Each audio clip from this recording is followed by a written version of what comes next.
ये पूर्व संध्या पर राष्ट्रपति का संबोधन राष्ट्रपति द्रौपदी मुर्मू कर रही हैं। राष्ट्र को संबोधित करते हुए राष्ट्रपति का राष्ट्र के नाम संदेश दिन हुआ तो अनेक अंतर्राष्ट्रीय नेताओं और विचारकों ने हमारी लोकतांत्रिक शासन प्रणाली की सफलता के विषय में आशंका व्यक्त की थी। उनकी इस आशंका के कई कारण भी थे।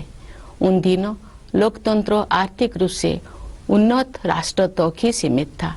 विदेशी शासकों ने वर्षों तक भारत का शोषण किया था। इस कारण भारत के लोग गरीबी और अशिक्षा से जूझ रहे थे, लेकिन भारतवासियों ने उन लोगों की आशंकाओं को गलत साबित कर दिया।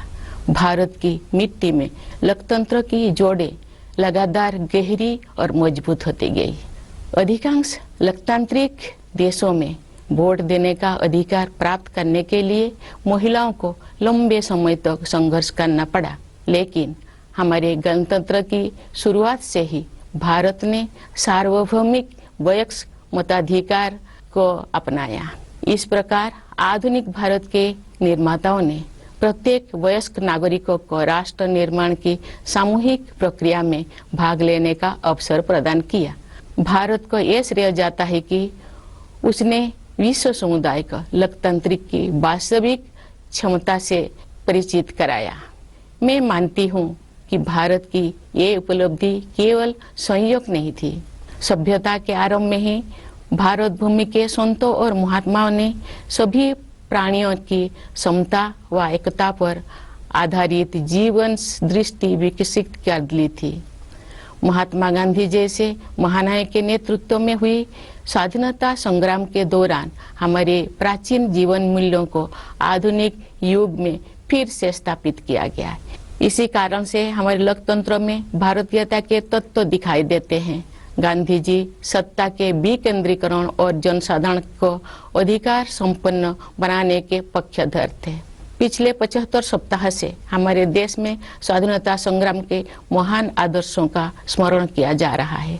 आजादी का अमृत महोत्सव मार्च 2021 में दांडी यात्रा की स्मृति को फिर से जीवंत रूप देकर शुरू किया गया है। उस युगांतरकारी आंदोलन में हमारे संघर्ष को विश्व पटल पर स्थापित किया था। उसे सम्मान देकर हमारे इस महोत्सव की शुरुआत की गई। ये महोत्सव भारत की जनता को समर्पित है। देशवासियों द्वारा हासिल की गई सफलता के आधार पर आत्मनिर्भर भारत के निर्माण का संकल्प भी इस उत्सव का हिस्सा है। हर आयु वर्ग के नागरिक पूरे देश में आयोजित इस महोत्सव के कार्यक्रम में उत्साहपूर्वक भाग ले रहे हैं। ये भव्य महोत्सव अब हर घर तिरंगा अभियान के साथ आगे बढ़ रहा है। आज देश के कोने कोने में हमारा तिरंगा शान से लहरा रहा है। स्वाधीनता आंदोलन के आदर्शों के प्रति इतने व्यापक स्तर पर लोगों में जागरूकता को देखकर हमारे स्वाधीनता सेनानी अवश्य प्रफुल्लित हुए होते। हमारा गौरवशाली स्वाधीनता संग्राम इस विशाल भारत भूमि में बहादुरी के साथ संचालित होता रहा। अनेक महान स्वाधीनता सेनानियों ने वीरता के उदाहरण प्रस्तुत किए और राष्ट्र जागरण की मशाल अगली पीढ़ी को सौंपे। अनेक वीर योद्धाओं तथा उनके संघर्षों, विशेषकर किसानों और आदिवासी समुदाय के वीरों का योगदान एक लंबे समय तक सामूहिक स्मृति से बाहर रहा। पिछले वर्ष से हर 15 नवंबर को जनजातीय गौरव दिवस के रूप में मनाने का सरकार का निर्णय स्वागत योग्य है। हमारे जनजातीय महानायक केवल स्थानीय या क्षेत्रीय प्रतीक नहीं है, बल्कि ये पूरे देश के लिए प्रेरणा का स्रोत है। प्यारे देशवासियों, एक राष्ट्र के लिए विशेष रूप से भारत जैसे प्राचीन देश के लंबे इतिहास में 75 वर्ष का समय बहुत छोटा प्रतीत होता है, लेकिन व्यक्तिगत स्तर पर एक कालखंड एक जीवन यात्रा जैसा है। हमारे वरिष्ठ नागरिकों ने अपने जीवन काल में अद्भुत परिवर्तन देखे हैं। ये गवाह है कि कैसे आजादी के बाद सभी पीढ़ियों ने कड़ी मेहनत की, विशाल चुनौतियों का सामना किया और स्वयं अपने भाग्य विधाता बने।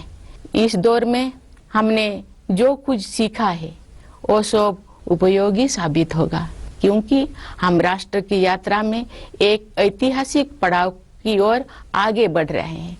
हम सब 2047 में स्वाधीनता के शताब्दी उत्सव तक की 25 वर्षों की अवधि यानी भारत के अमृत काल में प्रवेश कर रहे हैं। हमारा संकल्प है कि वर्ष 2047 तक हम अपने स्वाधीनता सेनानियों के सपनों को पूरी तरह साकार कर लेंगे।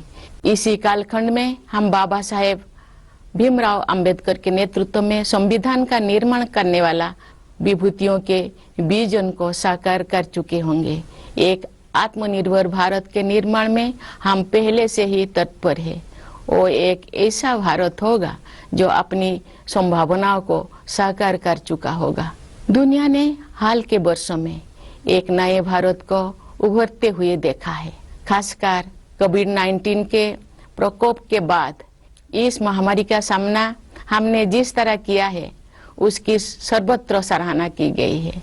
हमने देश में ही निर्मित वैक्सीन के साथ मानव इतिहास का सबसे बड़ा टीकाकरण अभियान शुरू किया। पिछले महीने हमने 200 करोड़ वैक्सीन कवरेज का आंकड़ा पार कर दिया है। इस महामारी का सामना करने में हमारी उपलब्धियां विश्व के अनेक विकसित देशों से अधिक रही है। इस प्रशंसनीय उपलब्धि के लिए हम अपने वैज्ञानिकों, डॉक्टरों, नर्सों, पैरामेडिक्स और टीकाकरण से जुड़े कर्मचारियों के आभार हैं। इस आपदा में कोरोना योद्धाओं द्वारा किया गया योगदान विशेष रूप से प्रशंसनीय है। कोरोना महामारी ने पूरे विश्व में मानव जीवन और अर्थव्यवस्थाओं पर कठोर प्रहार किया है। जब दुनिया इस गंभीर संकट के आर्थिक परिणामों से जूझ रही थी, तब भारत ने स्वयं को संभाला और अब पुनः तीव्र गति से आगे बढ़ने लगा है। इस समय भारत दुनिया में सबसे तेजी से बढ़ रही प्रमुख अर्थव्यवस्था में से एक है।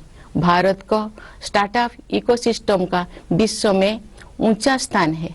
हमारे देश में स्टार्टअप्स की सफलता, विशेषकर यूनिकॉर्न्स की बढ़ती हुई संख्या हमारी औद्योगिक प्रगति का शानदार उदाहरण है। विश्व में चल रही आर्थिक कठिनाई के विपरीत भारत की अर्थव्यवस्था को तेजी से आगे बढ़ाने के श्रेय सरकार तथा नीति निर्माताओं को जाता है। पिछले कुछ वर्षों के दौरान फिजिकल और डिजिटल इंफ्रास्ट्रक्चर के विकास में अभूतपूर्व प्रगति हुई है। प्रधानमंत्री गति शक्ति योजना के द्वारा कनेक्टिविटी को बेहतर बनाया जा रहा है। परिवहन के जल, थल, वायु आदि पर आधारित सभी माध्यमों को भलीभांति एक दूसरे के साथ जोड़कर पूरे देश में आवागमन को सुगम बनाया जा रहा है। प्रगति के प्रति हमारे देश में दिखाई दे रही उत्साह का श्रेय कड़ी मेहनत करने वाले हमारे किसान व मजदूर भाई बहनों को भी जाता है। साथ ही व्यवसाय की सूझबूझ से समृद्धि का सृजन करने वाले हमारे उद्यमियों को भी जाता है। सबसे अधिक खुशी की बात है कि देश का आर्थिक विकास और अधिक समावेशी होता जा रहा है तथा क्षेत्रीय विषमताएं भी कम हो रही है। लेकिन ये तो केवल शुरुआत ही है। दूरगामी परिणाम वाले सुधारों और नीतियों द्वारा इन परिवर्तनों की आधारभूमि पहले से ही तैयार की जा रही थी। उदाहरण के लिए डिजिटल इंडिया अभियान द्वारा ज्ञान पर आधारित अर्थव्यवस्था की आधारशिला स्थापित की जा रही है। राष्ट्रीय शिक्षा नीति का उद्देश्य भावी पीढ़ी को औद्योगिक क्रांति के अगले चरणों के लिए तैयार करना तथा उन्हें हमारी विरासत के साथ फिर से जोड़ना भी है। आर्थिक प्रगति से देशवासियों का जीवन और भी सुगम होता जा रहा है। आर्थिक सुधारों के साथ साथ जन कल्याण के नए कदम भी उठाया जा रहे हैं। प्रधानमंत्री आवास योजना की सहायता से गरीब के पास स्वयं का घर होना अब एक सपना नहीं रह गया, बल्कि सच्चाई का रूप ले चुका है। इसी तरह जल जीवन मिशन के अंतर्गत हर घर जल योजना पर कार्य चल रहा है। इन उपायों का और उसी तरह के अन्य प्रयासों का उद्देश्य सभी को, विशेषकर गरीबों को बुनियादी सुविधाएं प्रदान करना है। भारत में आज संवेदनशीलता व कोरोना के जीवन मूल्यों को प्रमुखता दी जा रही है। इन जीवन मूल्यों का मुख्य उद्देश्य हमारे वंचित, जरूरतमंदों तथा समाज के हाशिए पर रहने वाले लोगों के कल्याण हेतु कार्य करना है। हमारे राष्ट्रीय मूल्यों को नागरिकों के मूल कर्तव्यों के रूप में भारत के संविधान में समाहित किया गया है। देश के प्रत्येक नागरिक से मेरा अनुरोध है कि वे अपने मूल कर्तव्यों के बारे में जानें, उनका पालन करें, जिससे हमारा राष्ट्र नई ऊंचाइयों को छू सके। प्यारे देशवासियों, आज देश में स्वास्थ्य, शिक्षा और अर्थव्यवस्था तथा उनके साथ जुड़े अन्य क्षेत्रों में जो अच्छे बदलाव दिखाई दे रहे हैं, उनके मूल में सुशासन पर विशेष बल दिए जाने की प्रमुख भूमिका है। जब राष्ट्र सर्वोपरि की भावना से कार्य किया जाता है तो उसका प्रभाव प्रत्येक निर्णय एवं कार्य क्षेत्र में दिखाई देता है। ये बदलाव विश्व समुदाय में भारत की प्रतिष्ठा में भी दिखाई दे रहा है। भारत के नया आत्मविश्वास का स्रोत देश के युवा, किसान और सबसे बढ़कर देश की महिलाएं हैं। अब देश में स्त्री पुरुष के आधार पर असमानता कम हो रही है। महिलाएं अनेक रूढ़ियों और बाधाओं को पार करते हुए आगे बढ़ रही हैं। सामाजिक और राजनीतिक प्रक्रियाओं में उनकी बढ़ती भागीदारी निर्णायक साबित होगी। आज हमारी पंचायती राज संस्थाओं में निर्वाचित महिला प्रतिनिधियों की संख्या 14 लाख से कहीं अधिक है। हमारे देश की बहुत सी उम्मीदें हमारी बेटियों पर टिकी हुई है। समुचित अवसर मिलने पर वे शानदार सफलता हासिल कर सकती है। अनेक बेटियों ने हाल ही में संपन्न हुए राष्ट्रमंडल खेलों में देश का गौरव बढ़ाया है। हमारे खिलाड़ी अन्य अंतर्राष्ट्रीय प्रतियोगिताओं में भी देश को गौरवान्वित कर रहे हैं। हमारे बहुत से विजेता समाज के वंचित वर्गों में से आते हैं। हमारी बेटियां फाइटर पायलट से लेकर स्पेस साइंटिस्ट होने तक हर क्षेत्र में अपना परचम लहरा रहे हैं। प्यारे देशवासियों, जब हम स्वाधीनता दिवस मनाते हैं तो वास्तव में हम अपनी भारतीयता का उत्सव मनाते हैं। हमारा भारत अनेक विविधताओं से भरा देश है, परंतु इस विविधता के साथ ही हम सभी में कुछ ना कुछ ऐसा है जो एक समान है। यही समानता हम सभी देशवासियों को एक सूत्र में पिरोती है तथा एक भारत श्रेष्ठ भारत की भावना के साथ आगे बढ़ने के लिए प्रेरित करती है। भारत अपने पहाड़ों, नदियों, झीलों और वनों तथा उन क्षेत्रों में रहने वाले जीव जंतुओं के कारण भी अत्यंत आकर्षक है। आज जब हमारे पर्यावरण के सम्मुख नई नई चुनौतियां आ रही है, तब हमें भारत की सुंदरता से जुड़ी हर चीज का दृढ़तापूर्वक संरक्षण करना चाहिए। जल, मिट्टी और जैविक विविधता का संरक्षण हमारी भावी पीढ़ियों के प्रति हमारा कर्तव्य है। प्रकृति की देखभाल माँ की तरह करना हमारी भारतीय संस्कृति का अभिन्न अंग रहा है। हम भारतवासी अपनी पारंपरिक जीवन शैली से पूरी दुनिया का सही राह दिखा सकते हैं। योग एवं आयुर्वेद विश्व समुदाय को भारत का अमूल्य उपहार है, जिसकी लोकप्रियता पूरी दुनिया में निरंतर बढ़ रही है। प्यारे देशवासियों, हमारे पास जो कुछ भी है वो हमारी मातृभूमि का दिया हुआ है। इसलिए हमें अपने देश की सुरक्षा, प्रगति और समृद्धि के लिए अपना सब कुछ अर्पण कर देने का संकल्प लेना चाहिए। हमारे अस्तित्व की सार्थकता एक महान भारत के निर्माण में ही दिखाई देगी। कन्नड़ भाषा के माध्यम से भारतीय साहित्य को समृद्ध करने वाले महान राष्ट्रवादी कवि कुवेंपु ने कहा है, नानु अड़िए नीनु अड़िए नम्मा एलु बिगोड़ मेले मूडुबुदु नव भारत दलीले।